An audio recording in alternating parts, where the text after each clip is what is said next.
जैसे ही वह सील टूटी, वह तीनों एल्डर्स कंट्रोल किए हुए थे, उनके ऊपर इतना भारी दबाव पड़ा जिसके कारण उनके मुंह से खून निकलने लगा और उनको एक एक कदम पीछे हटने के लिए मजबूर कर दिया गया।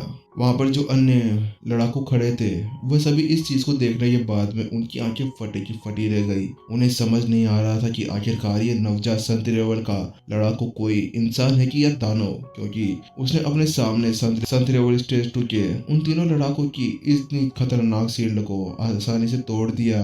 क्या वास्तव में इसके अंदर नवजात संत लेवल की ताकत है? मुझे तो नहीं लगता।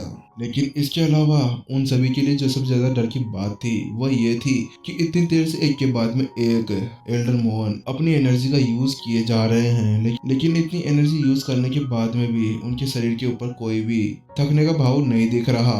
वह तो अपनी एनर्जी को केवल बढ़ाए जा रहे हैं। वह ये सोच रहे थे कि आखिरकार क्या इसके अंदर कोई मशीन वशीन लगी हुई है जो आसपास से पूरी एनर्जी को खींचते हुए इसकी एनर्जी को बढ़ाई जा रही है। ये थकने के बावजूद इसके अंदर तो और भी ज्यादा एनर्जी आती जा रही है।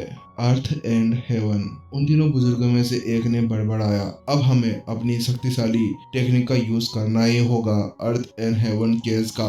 उसके साथ में ही हम इसको हरा सकते हैं। उसके बाद में इतना कहते ही अब तीनों बुजुर्ग अपनी अपनी जगह पर चले गए।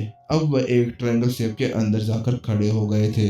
यह एक ऐसी फॉर्मेशन है जिसके साथ में जो लड़ाकू इसके यूज करता है उसकी ताकत को बढ़ाया जा सकता था, लेकिन इसके अंदर बहुत ही ज्यादा एनर्जी का यूज भी किया जाता था। अपनी जगह पर जाने के बाद में अब तीनों एल्डर्स ने अपनी अपनी एनर्जी को बाहर निकालना शुरू कर दिया।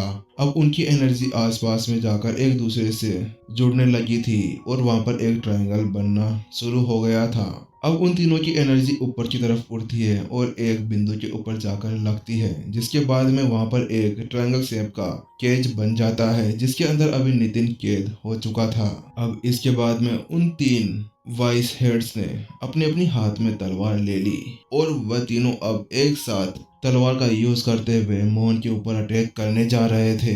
तीनों अब अपनी अपनी जगह पर ही हवा के अंदर उड़ने लगे थे। अब उन तीनों के पीछे एक एक बड़ी तलवार आने लगी थी जो जमीन के अंदर से बाहर निकल रही थी। तीनों ने अब एक साथ उन तीनों तलवारों को नितिन की तरफ बढ़ा दिया। अब वह तलवार आसमान को फाड़ते हुए नितिन की तरफ बढ़ी जा रही थी, लेकिन वहीं दूसरी तरफ जिससे पहले कि वह तीनों तलवारें मोहन से टकराती उससे पहले मोहन हवा के अंदर चला गया और ऊपर जाने के बाद में उसने अपनी लातें तीनों तरफ चला दी। उसने 3 वार किए उस फॉर्मेशन के ऊपर और उसी के साथ में वह फॉर्मेशन वहीं पर ही ठप हो गई। और जब उस फॉर्मेशन के अंदर उन तीनों एल्डर्स की एनर्जी भरी हुई थी तो वह तीनों एल्डर्स भी नीचे आके धड़ाम से गिरे और उन तीनों ही ने अपने मुंह से खून की उल्टियां कर दी, क्योंकि उनको बहुत ही गहरी चोट पहुंची थी, क्योंकि वह उस फॉर्मेशन के साथ में जुड़े हुए थे। लेकिन वहीं दूसरी तरफ यह देखते हुए कि उसने तो उस फॉर्मेशन को भी इतनी आसानी से केवल 3 किक के साथ में तोड़ दिया, उस नज़ारे को देखने के बाद में सभी एल्डर्स अपनी जगह पर जम गए। उन्हें भरोसा नहीं हो रहा था कि आखिरकार कैसे इतनी खतरनाक ताकतवर फॉर्मेशन को सामने वाला तोड़ सकता है, क्योंकि उन्होंने खुद देखा था कि मोहन ने केवल हवा में छलांग लगाते हुए अपनी नॉर्मल लेग आर्ट का यूज किया था और उसके साथ में ही उसने फॉर्मेशन को चकनाचूर कर दिया।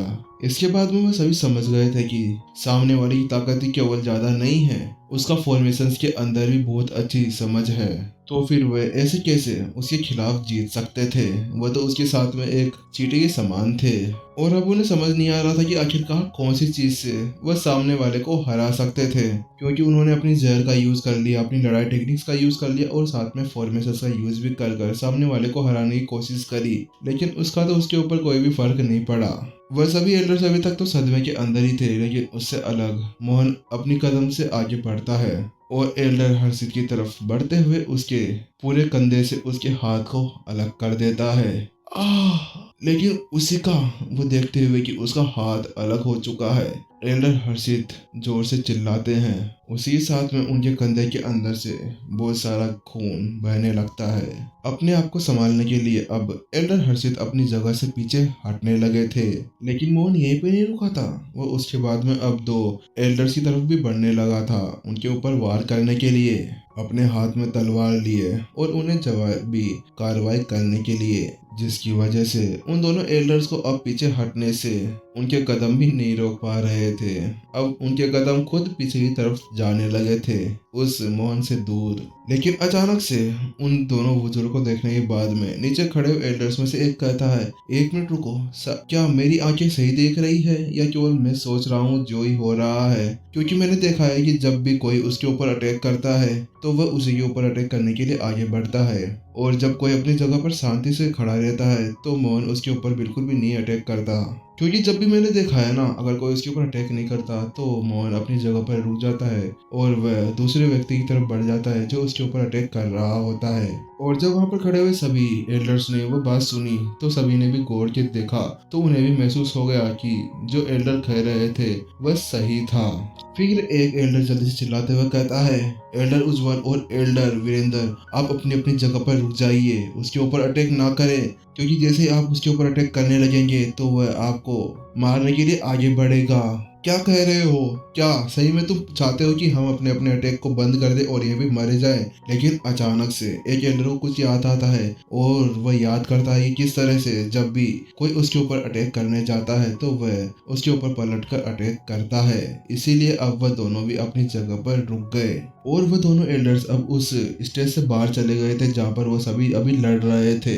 लेकिन जैसे ही वह वहां से लड़ाई के मैदान से बाहर हटे, अचानक से मोहन अपनी जगह पर रुक गया और उसने अपने भाले और तलवार को नीचे रख दिया और अपनी शरीर के अंदर भी कर लिया।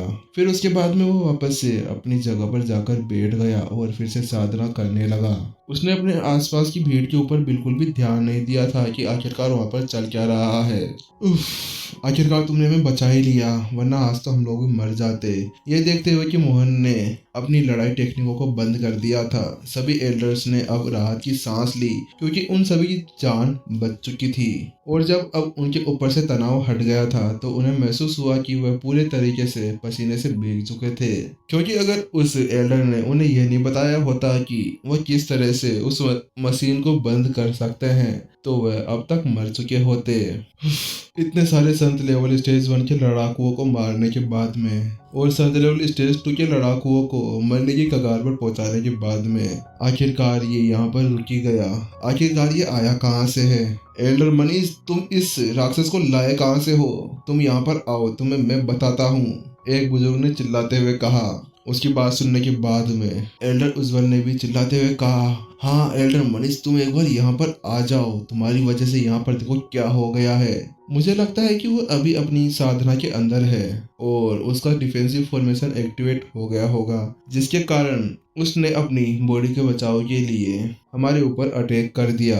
हाँ, ऐसा ही हो सकता है, लेकिन ये सोचते हुए कि सामने वाला तो अभी तक अपनी साधना के अंदर था और सोए हुए ही मोहन ने उन सबकी ये हालत कर दी थी, तो अगर वो एक बार उठ जाता तो उनकी क्या ही हालत होती। वो बातें सोचने के बाद में उनके शरीर से पूरा पसीना नीचे निकलने लगा।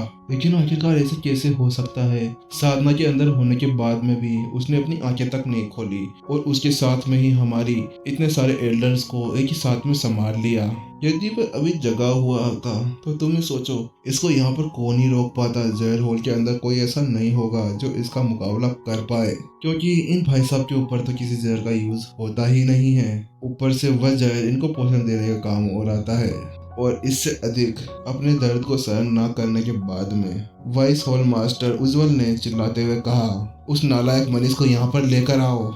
उन्होंने मनीष को बिल्कुल भी सम्मान नहीं दिया, बल्कि चिल्लाते हुए कहा, वह अभी आखिरकार है कहाँ पर? हम सभी को यहाँ पर मुसीबत में डालने के बाद में वह पता नहीं कहाँ पे आराम कर रहा होगा।